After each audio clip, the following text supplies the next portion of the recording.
noite, tudo bem? Eu me chamo Humberto Carlos e sejam muito bem-vindos ao podcast das práticas integrativas da turma de licenciatura em História de 2022.2. Fazendo parte junto comigo deste trabalho, os meus colegas, os alunos Pamela da Silva Cavalcante, Daniel Felipe Chaves, Adli Maria Lira, Manuel Aquiles, Samile Silveira, William Monteiro e juntos nós iremos apresentar o tema Formas de Repressão e Tortura Feminina, Sequelas da Ditadura Militar, dando ênfase à CNV, que nada mais é do que a Comissão Nacional da Verdade. Bem, e já que ela foi citada, vamos começar por ela. Vamos começar definindo o que foi a Comissão Nacional da Verdade. Bem, de uma forma geral, as comissões da verdade são órgãos oficiais ou extraoficiais, instituídos com a função de constituir uma narrativa de um período de grandes violações de direitos humanos, apontando os crimes que foram cometidos e as circunstâncias dessas violências. Nesse caso específico,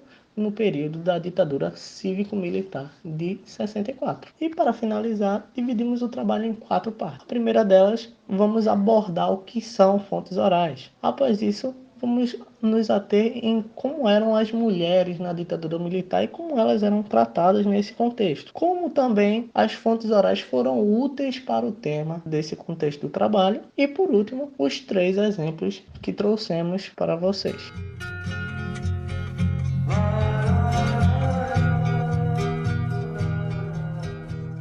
Olá, me chamo Samile Silveira e irei falar um pouco sobre a metodologia das fontes orais.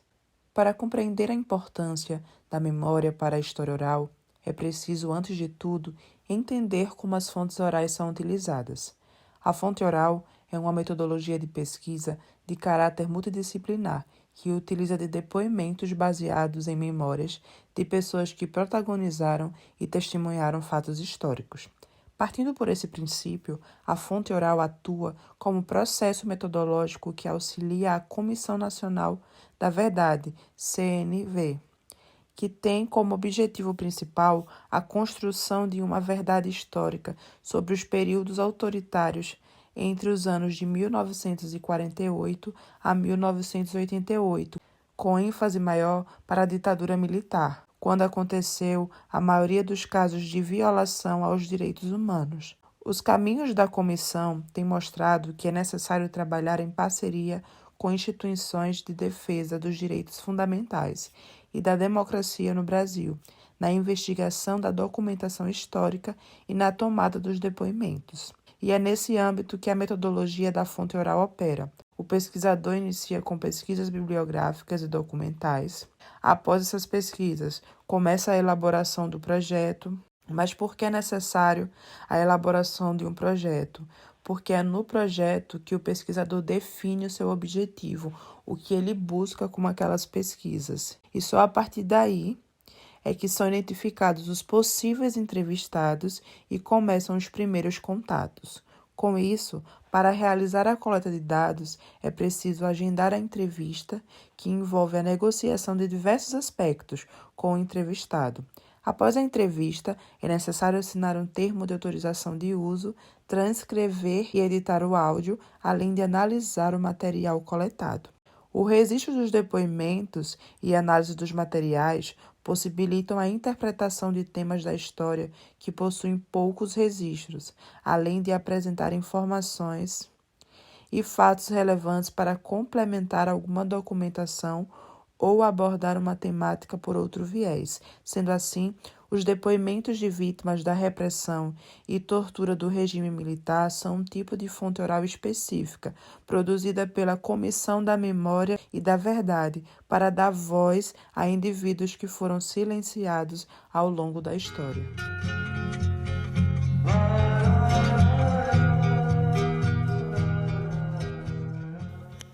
Olá, eu sou o Daniel e vou falar da importância das fontes orais na transparência dos horrores e censuras que a ditadura militar proporcionou, como isso reflete no dia de hoje e como a Comissão da Verdade e outros vem combatendo isso. Pois, durante a ditadura militar, ocorreu várias tentativas do Exército de manipular a memória coletiva do povo, com queima de arquivos, censuras de jornais, televisões, rádios e torturaram e mataram muita gente, com a intenção de ocultar os horrores que eles cometiam, de maneira que com isso caísse no esquecimento do povo brasileiro.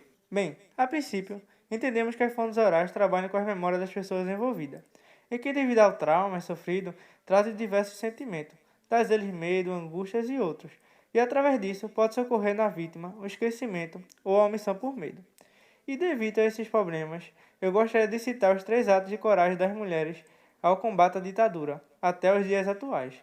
O primeiro foi quando as mulheres saíram para as ruas, se declararam contra o ato antidemocrático e lutaram pelos direitos dos povos brasileiros. O segundo foi que, mesmo quando foram vítimas de violência e opressões, não desistiram e continuaram a persistir pelos seus direitos. E o terceiro, que mesmo tendo passado por tudo isso, ainda assim deram seus depoimentos, relembraram todos os horrores sofridos, a fim de trazer transparência para que se evite a volta da ditadura no Brasil. Pois a melhor fonte para o combate nos horrores da ditadura militar, que por muito tempo se manteve ocultado por falta de materiais, é a fontes orais, pois através da memória viva podemos tampar os buracos causados pelos militares. E graças a essas heroínas que tiveram coragem de dar seu depoimento, podemos evitar muitos problemas, inclusive no dia de hoje. Pois mesmo com esses horrores que elas vivenciaram em defesa dos povos brasileiros e das mulheres, com a volta da extrema-direita em 2018, muitas pessoas estavam à frente do exército pedindo a volta da ditadura, inclusive mulheres. E mesmo na atualidade, tendo um pouco de noção de onde vêm essas pessoas que querem a volta da ditadura, tais elas que seriam filhos de militares e das elites, deixa a seguinte indagação. Mesmo com esses depoimentos dos horrores que as mulheres passaram para a conquista da democracia, por que ainda tem tanta gente pedindo a volta da ditadura?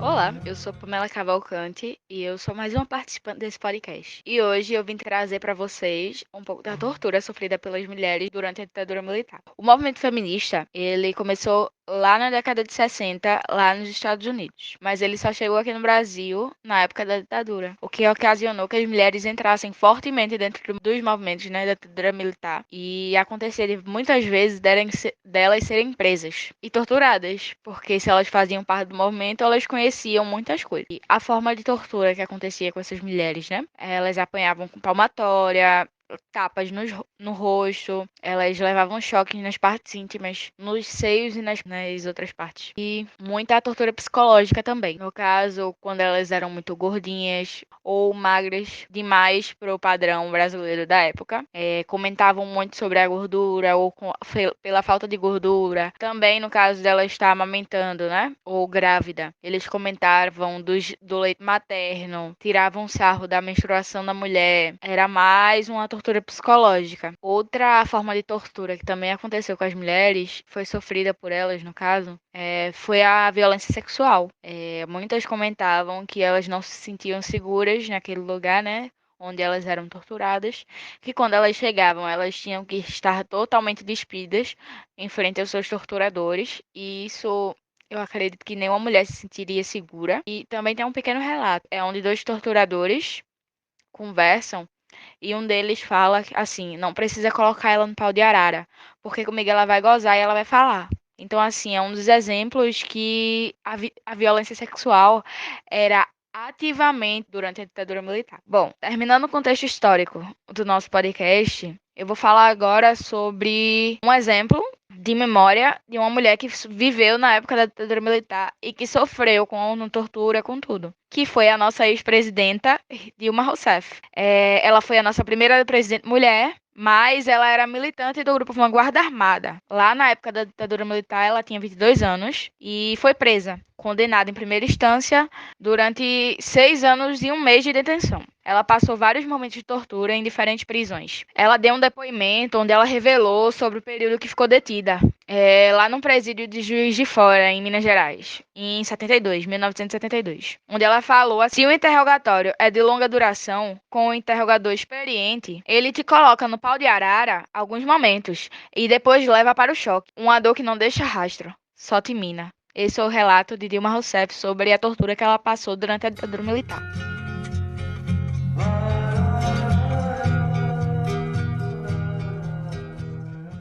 Meu nome é Adeline e eu vou falar de mulheres negras na ditadura militar.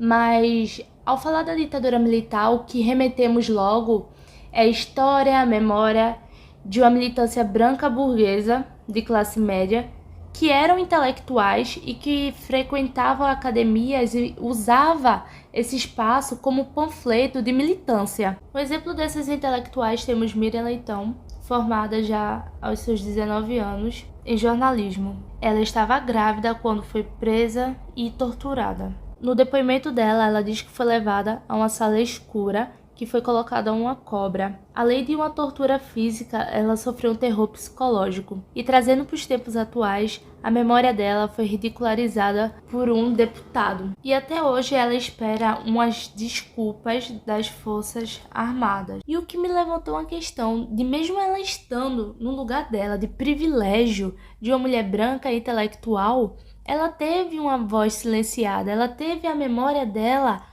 apagada. E aí que está. A gente nem sequer pergunta por onde anda a memória de mulheres negras na ditadura militar. Por onde essas mulheres estavam? O que elas estavam fazendo? Quem são elas? E o que chama mais atenção desse tema é a lacuna que existe na historiografia e que mulheres negras sofreram um apagão, como Lélia Gonzalez, que participou do MNU, Movimento Negro Unificado. Ela foi uma professora, intelectual, autora, filósofa e antropóloga brasileira. E mesmo assim, quando formos falar de militantes mulheres que lutaram contra a ditadura militar, vamos lembrar sempre de uma classe média de mulheres intelectuais que foram perseguidas por lutar por seus direitos e liberdade. Porém que aí havia uma segregação no meio dessa luta, separando mulheres negras, indígenas, pobres, pardas dessa luta. Uma das reflexões que eu fiz e destaquei nas minhas falas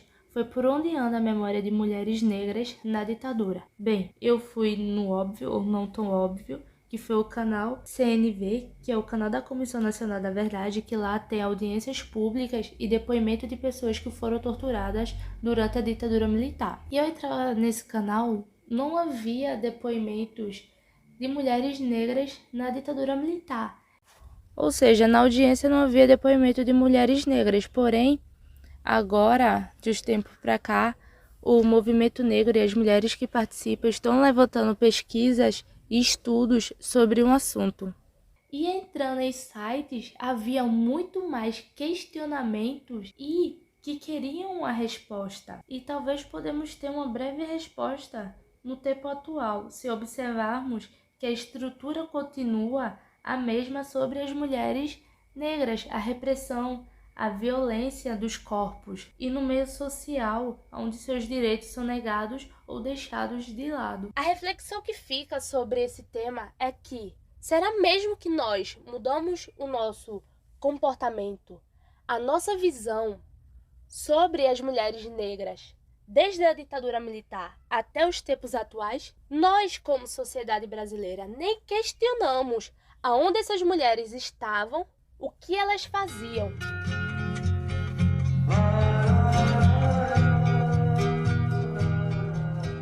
Olá, me chamo Manuel Aquiles e neste podcast irei abordar sobre os tratamentos que as transexuais e travestis eram submetidas na época da ditadura militar. Bom, a violência contra essa população não é uma novidade no Brasil. Na ditadura militar, por exemplo, essas pessoas foram alvo de perseguições, censuras e chegavam até a serem internadas em hospitais psiquiátricos. Tudo isso porque representavam ameaça aos ditadores. E elas enfrentavam desafios diários nas suas vidas.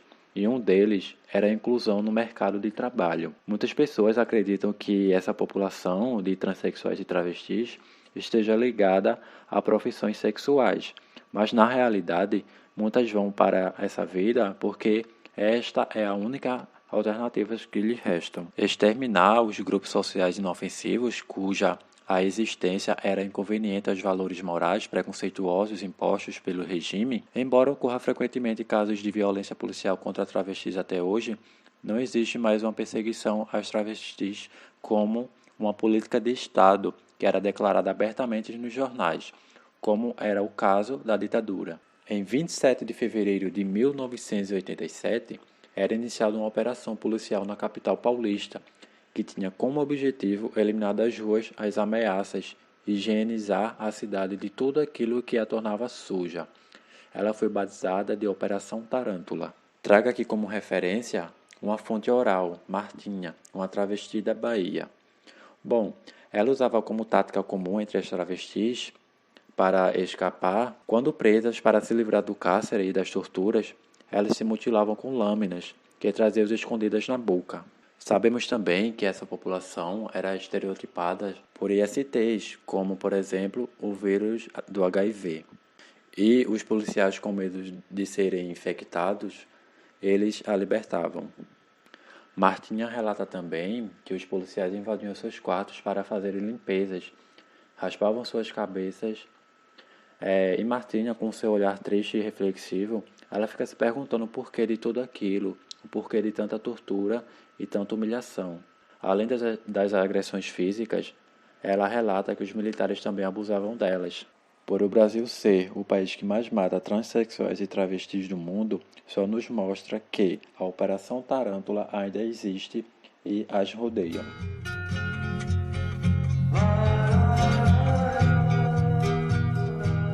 Olá, eu sou William Monteiro e irei falar sobre a tortura na ditadura militar sofrida por homens e mulheres. Estou aqui com o relato de Cecília Coimbra. Ela foi estudante de psicologia e membro do PCB. Abre aspas. Cheguei na UBAN e a violência começou no interrogatório, com choque elétrico. Quando vi o pau de arara, não reconheci o que era, porque estava em choque. Vi um copo cheio de uma substância branca e achei que era açúcar, para tomar com água na hora do nervoso.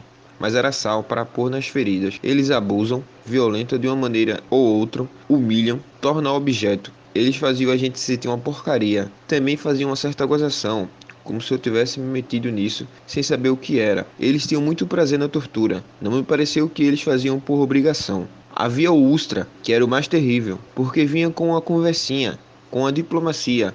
Abre aspas para o Ustra.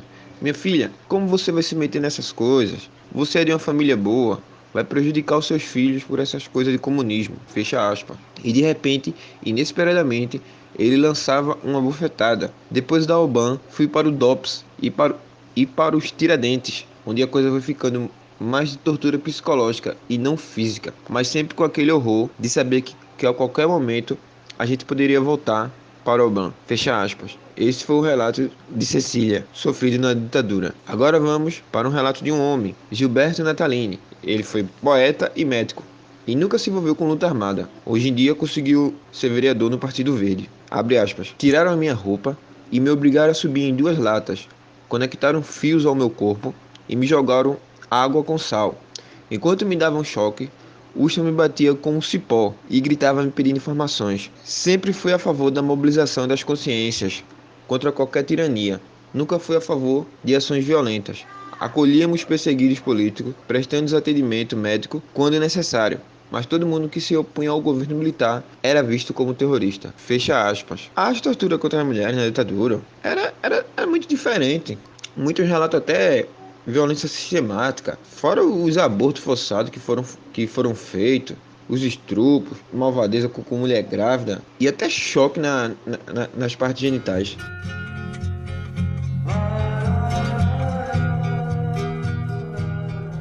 Bem, aqui estamos nós de novo e eu espero que tenham gostado e aproveitado esse momento de aprendizado, tanto quanto nós, futuros historiadores, aproveitamos. Gostaria também de agradecer a todos os professores que fizeram parte dessa prática integrativa e que fizeram parte direta e indiretamente do nosso projeto. E em especial para a professora Giseuda Brito, que foi nossa orientadora desta prática integrativa. E para fechar com chave de ouro, gostaria de ressaltar o quanto é importante para o papel do historiador a função das várias fontes históricas e o principal, a utilização das fontes orais, com os relatos de pessoas que viveram situações durante um momento tão duro da nossa história e o quanto isso reverbera no nosso presente. Após deixar essa reflexão para vocês, agradeço a presença de todos e desejo um até logo.